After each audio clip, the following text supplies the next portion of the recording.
근데 이제 이 팀에 아까 얘기했다시피 뭐 아스날 선수들이 굉장히 많이 있죠. 이제 그 마르세유 3백이 1대1로 붙는 상황들이 발생할 가능성이 상당히 높죠. 어유 센티만 납니다. 네. 토트넘이 챔피언스리그 조별리그 첫 판부터 같은 조에 있는 팀 중에는 가장 세다라고 하는 프랑스의 마르세유랑 상대합니다. 4번 포트인데 가장 세죠. 맞아요. 독일의 프랑크푸르트라든지 포르투갈의 스포팅이 있음에도 불구하고 아니 마르세유 뭐야? 1번 포트는 정말 잘 만났는데 4번 포트에서 조금 똥을 밟았죠. 그래도 대체적으로는 조편성은 괜찮다는 평가를 받지만 이번에 요 마르세유와의 조별리그 첫 경기가 홈입니다. 토트넘에. 수요일에서 목요일로 넘어가는 새벽 4시에 열리는데 만약에 홈에서 덜컥 잘못돼봐. 그러면 이것도 콘테 감독이 약간 토너먼트 같은데 잘 안 된다는 얘기가 있잖아. 첫 경기 중요하거든요. 그래서 준비를 좀 많이 하고 있는 것 같은데 마르세유가 굉장히 좋은 전력이라는 평가를 많이 받고 있어요. 저희가 현재 잘 나가고 있죠, 이 팀이. 지금 파리랑 승점이 같을 정도로 선두권에 있잖아요. 그래서 정말 좋은 팀이니까 어떤 팀인지 좀 저희가 알아보려고 하는데 일단 익숙한 게 프리미어리그에 뛰었던 선수들이 꽤 많아요. 맨유 출신의 에릭 바이, 아스날 출신의 콜라시나치라든지 누누 타바레스라든지. 아스날 진짜 많다. 그리고 귀행두지, 알렉시스 산체스까지. 그렇죠. 이 정도면은 약간 뭐 아스날 2? 지난 시즌엔 살리바도 뛰고 있었죠. 그러니까 뭐 토트넘과 아스날의 관계는 다 아실 텐데 어쨌든 아스날을 거쳤던 선수들도 많이 있고, 무엇보다 그 웨스트햄에서 정말 좋은 프리킥이나 킥을 보여줬던 디미트리 파에도 여기 있습니다. 파에도 뭐 지난 시즌까지 음바페와 함께 프랑스 리그왕 최고의 선수로 뽑히고 있었죠. 그러니까요. 그래서 이렇게 프리미어리그에 익숙한 선수들도 많고 좋은 전력입니다. 그래서 토트넘의 첫 번째 상대니까 저희가 조금 더 디테일하게 들어가서 부버지가 도대체 어떤 전력을 갖고 있고 어떤 특징을 갖고 있으며 그래서 토트넘이 어떻게 싸워야 하는지도 한번 오늘 정리 한번 해보겠습니다. 일단 뭐 지난 주말 옥셀하고의 경기에서 2대0 승리를 거뒀거든요. 그래서 이제 무패 행진을 이어왔는데요. 무패. 5승 1무 무패인데요. 더 놀라운 게요. 지난 주말 경기에서 그 에이스인 파에랑 그리고 핵심 수비수인 지고를 아예 명단에서 제외했었고요. 공수의 어떤 중심 선수들을 다 뺐다.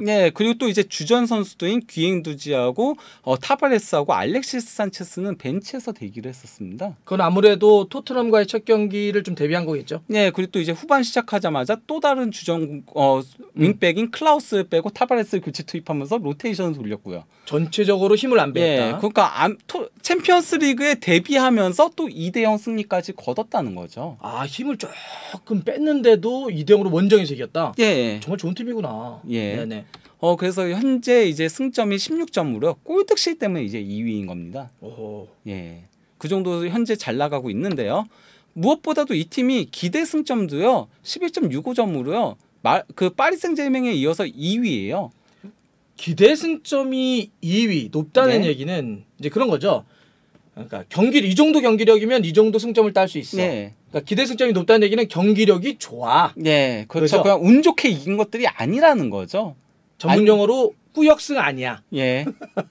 자, 경기력이 좋아서 이기고 있다.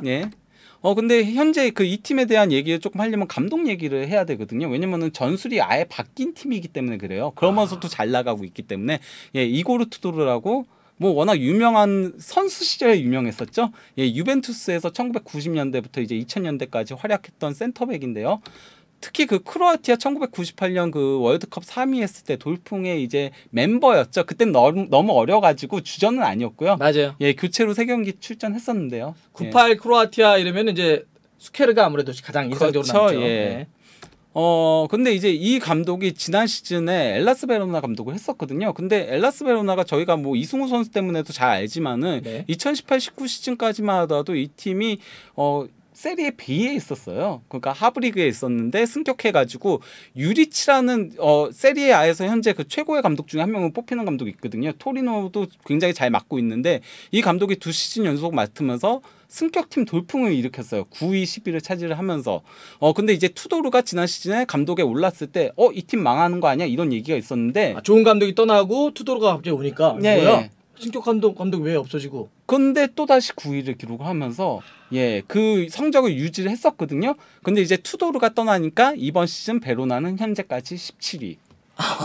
그럼 그 얘기는 그만큼 지금 마르세유 감독인 투도르의 어떤 능력을 인정받는 거네요. 예, 떠났더니 봐 베로나 망하잖아. 그리고 여기 투도르가 새로 와가지고 마르세유 맡았더니 마르세유 떡상하잖아. 이런 느낌. 예. 근데 이제 이 감독의 전술적인 특징을 알아보려면은 베로나 시절을 조금 체크를 해봐야 되거든요. 왜냐면 아직 마르세유는 이제 6경기인 거니까요. 몇 경기 안 했으니까. 예. 근데 이제 베로나 시절에 3-4-2-1 포메이션을 그냥 고정해서 쓰다시피 했어요. 예, 그랬는데요. 지난 시즌에 마르세유는 산파울리 감독 밑에서 4-3-3을 썼었거든요. 예, 근데 바로 이제 맞자마자 3-4-2-1로 전환을 해가지고 이걸 계속 고정적으로 쓰고 있는 중입니다. 현재까지. 그러면 투도르 감독이 자기가 원래 좋아하는 선호하는 걸 바꿨다는 얘기네. 예. 그러니까 팀을 마르세유의 포백을 자기가 와서 자기가 선호한 3백으로 바꿨다는 예, 얘기죠. 그러면서 이제 쓰기 위해서 누누 타바레스 같은 선수들을 데려온 거죠. 바로. 아스날에서. 예. 근데 이제 이 감독이 엘라스 베로나를 맡았을 때 이게 그러니까 그래프가 어떤 거냐면요. 세로축은 경합의 격렬함을 얘기를 하는 거고요. 예, 그냥 얼마나 강하게 부딪혔는가. 예, 이걸 얘기하는 거고요. 가로축은요. 그러니까 우리의 수비적인 행위에서 상대가 얼마나 패스를 기록했는가를 보여주는 지표예요. PPDA가 예. 그 얘기는 그거겠네요. 그러면 우리가 수비할 때 상대의 패스 숫자니까 예. 그걸 나타내니까 패스 숫자가 낮을수록 우리가 잘하는 거네. 그렇죠. 그러니까 압박이 강한 거죠. 그렇죠. 우리가 수비를 잘해야 저들은 수비가 약해지고 패스가 예. 우리가 수비가 만약에 좀 약하면 상대의 패스의 숫자는 올라가고. 예, 그런 아하. 거죠. 근데 이제 이 그래프를 보시면 아시겠지만요. 경합의 격렬함이 가장 높죠. 그것도 독보적으로 높죠, 조금. 그러네. 그러니까 요 세로축은 제일 높은 게 높을수록 좋은 거니까. 예. 그다음에 가로축도 낮을수록 좋다고 그랬는데. 예, 가장 낮죠, 저것도. 베로나를 내용적으로 상당히 잘 이끌었구나. 예, 실제 현재 마르세유에서도요. 이 팀이요. 경기당 태클이 2위고요. 파울이 2위고요. 가로채기가 3위고요. 클리어링이 4위고요. 패스 차단이 6위거든요. 원래 강팀들은 수비적인 지표가 낮잖아요. 수비할 일이 별로 없잖아요. 그런데도 이런 게 강해요. 강팀임에도. 그러면 마르세유를 지금 투도르 감독이 어떤 특징으로 놓고 보자면 한마디로 얘기하면 단어로 격렬하다. 예. 이런 느낌이네. 수비적으로 굉장히 격렬하게 한다. 좋아. 그래서 이 팀이 최소 실점 1위입니다. 3골밖에 실점을 하지 않았어요. 경기당 0.5골. 좋네. 예. 진짜 좋은 전력이네. 파리보다 더 실점이 적은 거죠. 근데 이 팀이 이제 뭐 지난 시즌 다시 얘기해요. 근데 이제 그 베로나가 지난 시즌 하는 걸 보면요. 진짜 압박 강하게 가져가거든요. 자, 그럼 구체적으로 경기 장면으로 한번 분석해 주신다. 예. 그래서 이 보시면은 다 압박을 굉장히 강하게 가져가고 있잖아요. 예. 여기 베로나 시절이죠? 예, 베로나 시절인 건데요. 그리고 또 맨투맨 마킹을 즐겨합니다. 그래서 이제 선수 한 명 한 명마다 다 달라붙어 있죠. 그리고 이제 볼이 없는 지역에 에어싸죠. 내 구역에서 에어싸고 윙백들은 전진을 할 준비를 하고 있죠. 완전히. 가운데선 압박, 예. 측면 쪽에서는 굉장히 전진성을 강하게 두는. 예.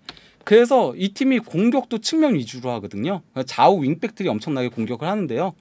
그래서 빌드업 할 때도 아예 측면으로 먼저 볼을 보내버리죠. 그리고 윙백들이 완전히 올라가가지고 공격을 하고 있는 거고요. 그래서 윙백에서 윙백으로 패스가 가는 겁니다. 그래서 마치 리버풀에서 로버트슨과 아놀드가 하는 느낌이네. 예. 그러다 보니까 베로나가 지난 시즌에 그 윙백들의 공격 포인트가 많았거든요. 이제 그 왼쪽 윙백인 라조비치가 1골 7도움으로 팀 내 최다 도움이었고요. 그리고 또 이제 파라오니 같은 경우도 4골 6도움. 공격 포인트 10개. 윙백이나 이 측면 쪽 자원들이 확실히 공격 포인트 생산성이 좋네. 근데 이게 마르세유에서도 이어지고 있거든요. 그 타바레스가 3골로 팀 내 득점 공동 1위예요. 알렉시스 산체스와 함께. 진짜? 예, 그리고 이제 클라우스가 2도움으로 귀행두지와 함께 도움 공동 1위고요. 베로나 시절 때 보여줬던 투도르 감독의 특징이 현재 마르세유에서도 이어진다. 예. 그 특징은 정리하면 중앙에서는 압박이 굉장히 강하고 전적으로 공격을 전개하는 건 이 측면. 예. 요게 그대로 지금 마르세유에도 나타난다. 예. 이렇게.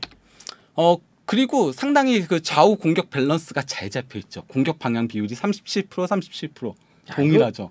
너무 저기 일부러 맞춘 것 같은데 플레이하다가 야, 너 왼쪽으로 2번 했으니까 오른쪽으로 2번 해. 37, 37 좌우. 예. 중앙이 26. 그 상대팀 입장에서 막기가 굉장히 힘든 거예요. 그렇죠. 어느 한쪽만 막아서는 안 되거든요.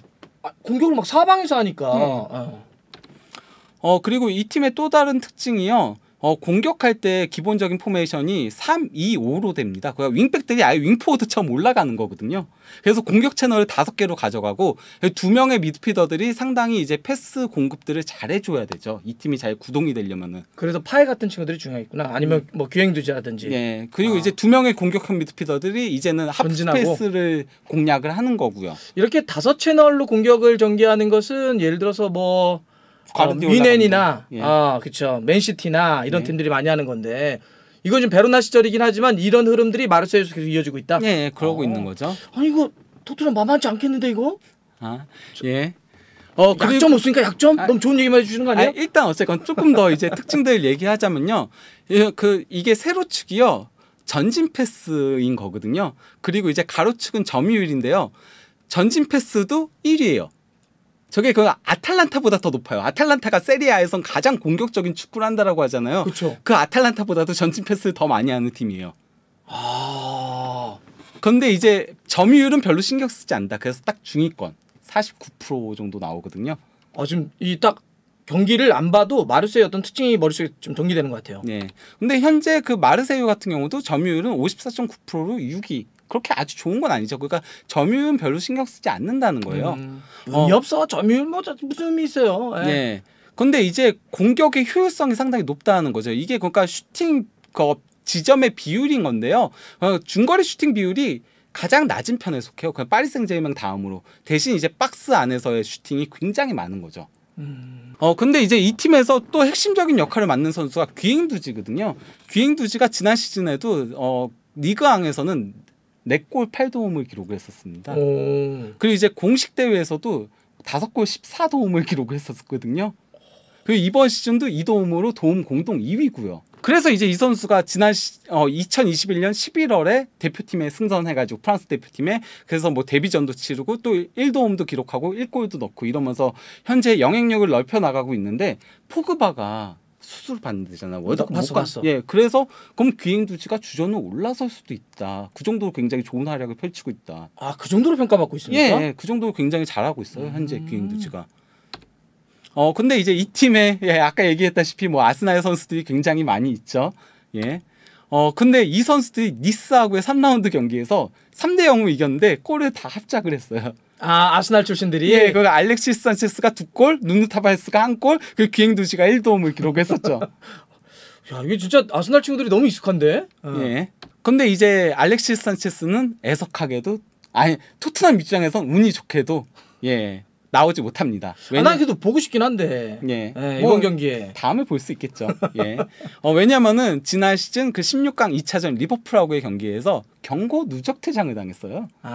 그래서 그 징계가 이번 첫 경기에 이어졌구나. 알렉스 산체스가 그래서 이번 그 토트넘과의 경기는 못 뛴다. 그런데 지난번 경기 로테이션 돌렸다며 주말에. 약간 착각한 거 아닐까 감독이? 그러니까요. 착각한 것 같아요. 근데 산체스가 현재 3골로 팀 내에서 득점 1위거든요. 거기다가 298분 뛰고서요. 그래서 99분 당한 골 넣고 있어요. 이런 알렉스 산체스가 못 나온다. 이거는 토트넘 입장에서는 호재라고 할 수 있는 거죠. 그러네요. 근데 이제 그래서 이번 경기에서 어떻게 나올까를 이제 예상을 한 거거든요.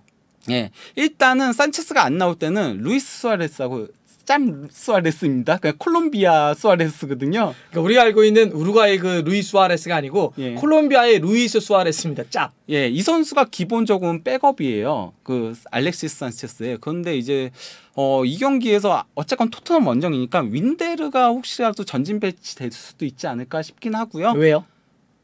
아무래도 토트넘 원정이니까 부담스러울 수도 있으니까 물론 수아레스가 나올 가능성이 높지만은 그렇게도 돌릴 수도 있지 않을까. 윈데르가 어떤 특징을 갖고 있는데? 윈데르는 그러니까 후방 파고드는 데 굉장히 능하죠. 그리고 왼발킥에 강점이 있고. 그러니까 아무래도 좀 원정이니까 파고 들어가서 뭔가를 하려고 그런 선택을 할 수도 있다. 그리고 이제 2명의 공격형 미드필더는 파이에하고 제르송이 나올 가능성이 높긴 한데요. 그래도 윈데르가 나올 가능성도 있긴 하고요.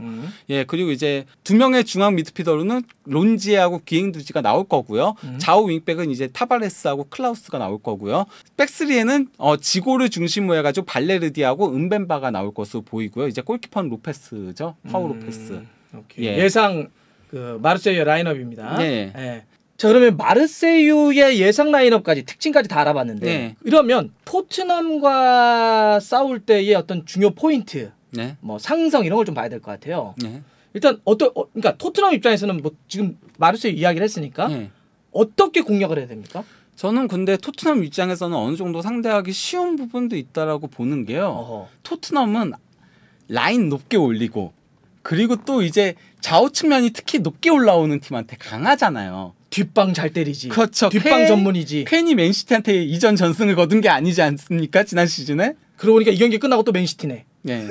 근데 클라우스하고 누누 타바레스가 거의 윙포워드처럼 올라간다고 했잖아요. 그래요. 그러면은 그 뒷방을 때리기는 좋다. 아, 그러니까 상성상 우리가 이제 마르세유가 잘하고 전진 압박하고 막 그 모든 개수들이 좋다라고 했는데 그 얘기는 그만큼 전진을 싸운다는 얘기인데 뒤가 열리기 때문에 토트넘이 공략하기에는 괜찮을 수 있다. 네. 아, 그리고 저는 근데 이제 관건은 중원 싸움이라고 생각을 하거든요. 중앙. 예, 왜냐면은 귀행두지가 굉장히 그가 플레이메이커 역할을 잘해주고 있기도 하고 네. 또 론지에도 굉장히 수비적으로 좋은 미드필더거든요.